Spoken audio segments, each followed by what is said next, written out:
We got a battle for top spot in the Pacific Division. Ducks Oilers, late first period. Patrick Maroon through his own legs. Centering pass through the legs of Ryan Kessler, and it finds Connor McDavid. He beats a screen John Gibson for his 29th of the year. McDavid extends his career-long point streak to 10 games. The Oilers up 1-0 after 20 minutes. Second period, tied at 1. Oilers on the power play. McDavid to Leon Draisaitl. Gibson makes the toe save. Mark Letestu with the rebound opportunity.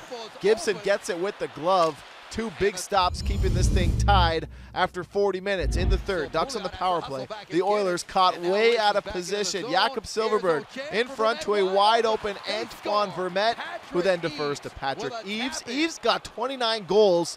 Ducks with a 2-1 lead. The Oilers looking to answer. It's McDavid leading the rush. He throws it on net. Gibson makes the save. Maroon follows up, but Gibson holding his line.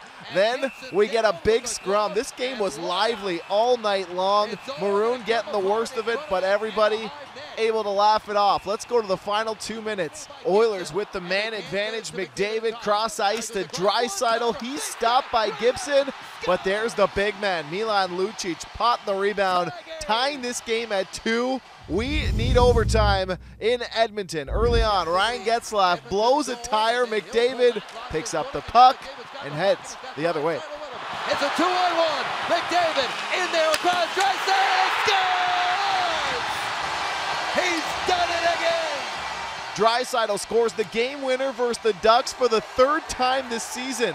The Oilers win 3-2 and take top spot in the Pacific. McDavid, 3 points, brings him to 94 on the year, while Cam Talbot ties Grant Fuhr's franchise record with his 40th win of the year.